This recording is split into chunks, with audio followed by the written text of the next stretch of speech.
So first of all, you should know what is MPLS, what was the design goal of MPLS.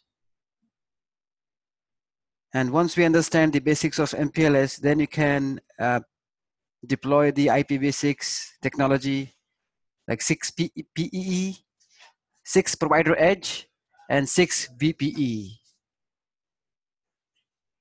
VPN provider edge. So first of all, for the base in the sections of the basics of MPLS,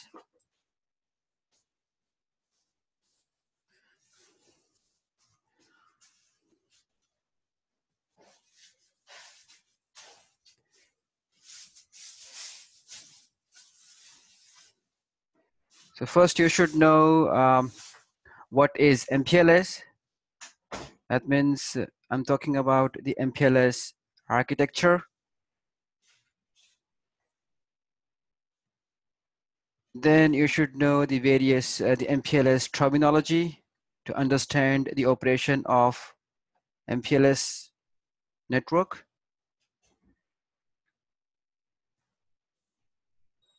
Then you should know what are the various the MPLS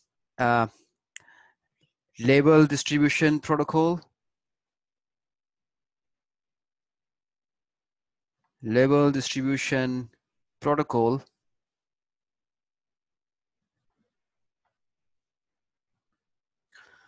And then you have to know the various MPLS label distribution method,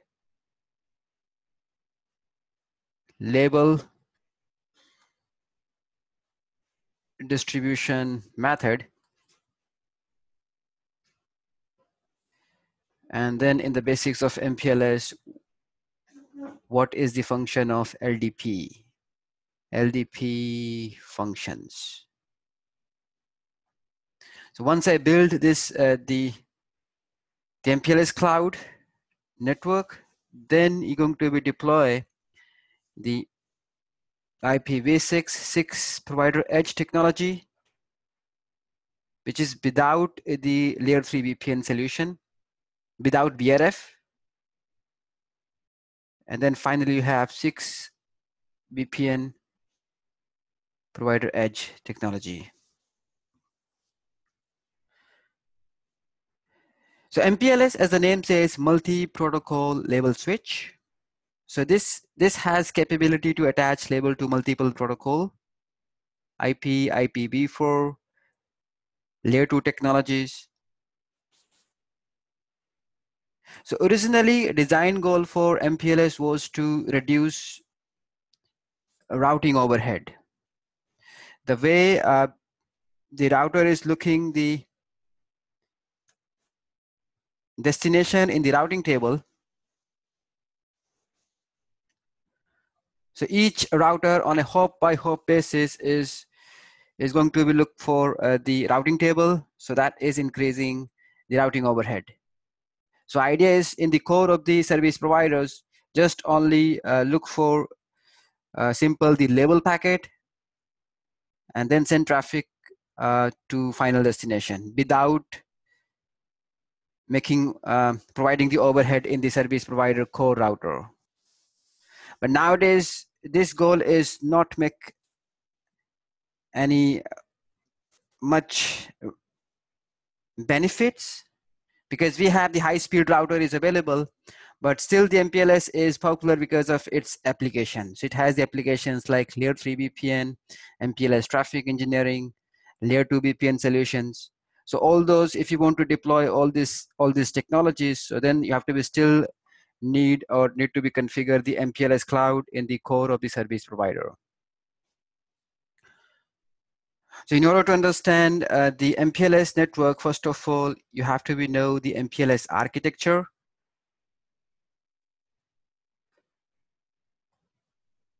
So when you're going to be deploy this, the MPLS technology in the Cisco network, so first important, the prerequisite is the Cisco Express Forwarding method must be enabled. So Cisco Express Forwarding method is the fastest switching method, which is consisting of two major components. So you can divide the overall functionality of the Cisco Express forwarding into two components. One is known as control plane, and the second one is data plane.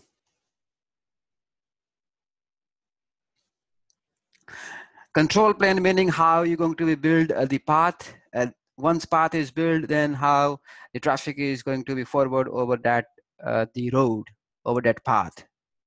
Now, in order to build the control plane, you need raw material. You need source. That means control plane protocol is required. So in order to build the control plane, the source of the protocol is routing protocol. So routing protocol is going to be build up a table which is known as a routing information base. So whenever you are looking for a command show IP route, so that means you're looking for this table routing information base. Now this RIB table is dynamically downloaded in the data plane, and data plane is building the table which is known as FIB, forwarding information base. And whenever you're using the command show IP CIF, that means you're looking for this forwarding information base table. Now, in order to look for the binding of, creating the binding of IP to MAC, the control plane is also building the table which is known as ARP. And ARP information is downloaded in the data plane. So data plane is building a table which is known as adjacency table. So you will see there is various types of adjacency in the data plane, like you have a drop adjacency, discard adjacency, there is null adjacency, punt adjacency, and glean. So these are the types of adjacency you will see in the data plane. Now, because the prerequisite for the MPLS is the IPsec must be enabled. So although by default this one is enabled, but or IPv6 must be enabled, the best practice is always use this command.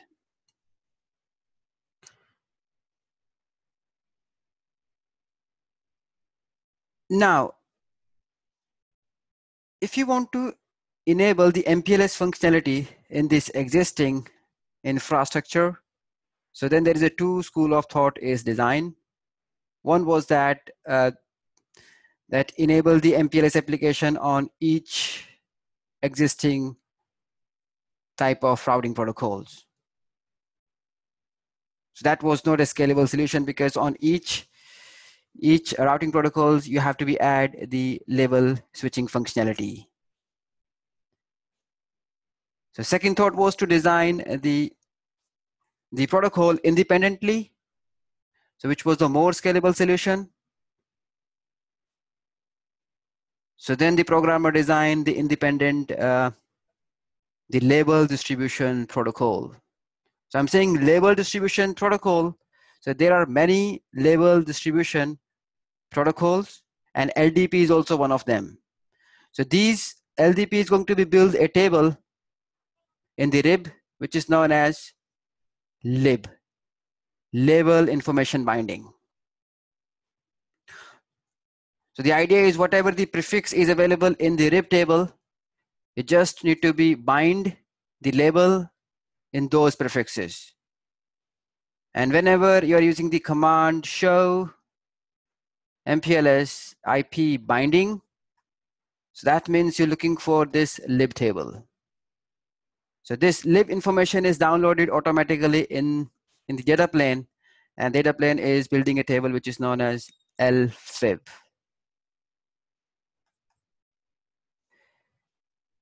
So in the lfib, you will see the local label, which is recognized as inbound, and you will also see the outgoing label, which is announced by the neighbor to this original source. And whenever you're using the command show mpls forwarding, so that means you are looking for the lfib table. So once you know the architecture, then in order to manage the MPLS network, you have to understand the various terminology.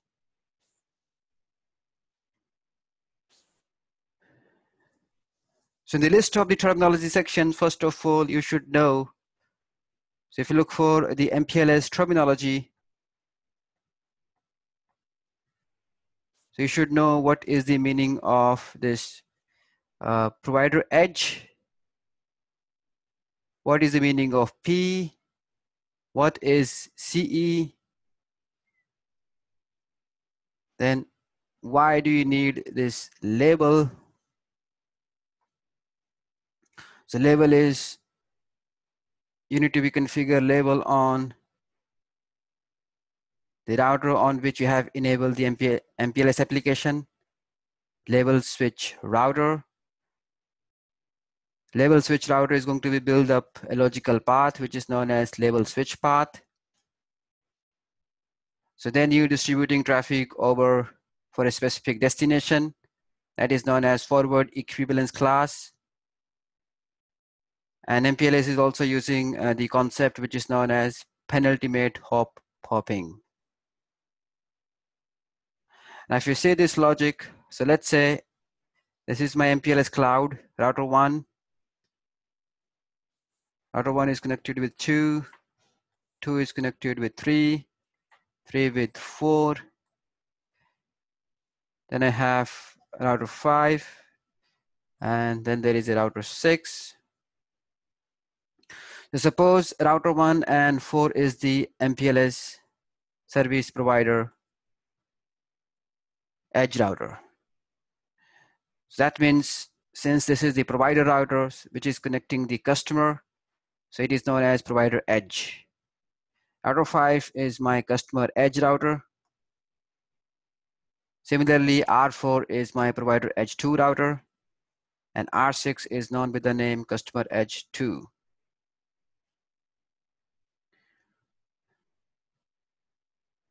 Now in between the provider edge router, these routers known as with the P provider core router, so P1 and P2.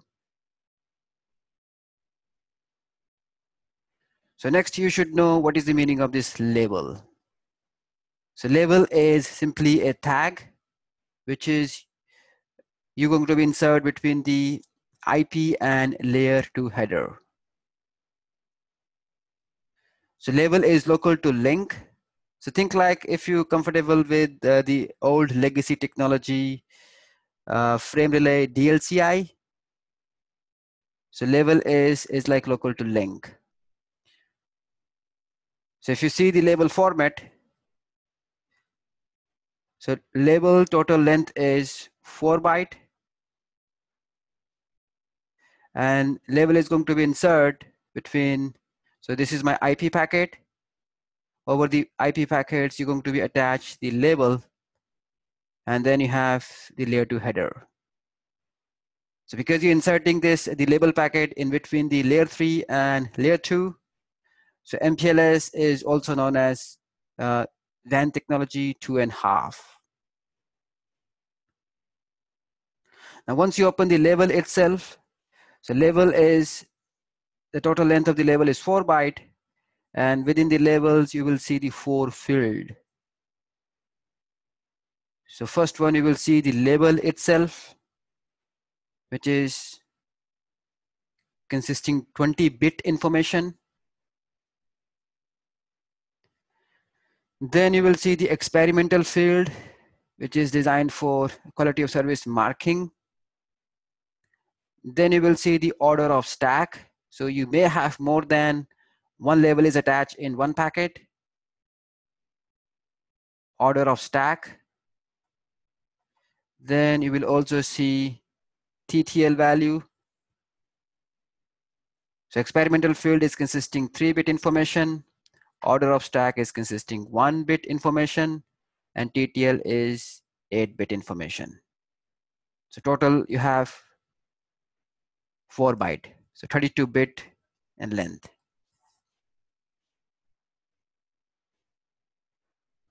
Now once you understand this label, the next stage you have the label switch router.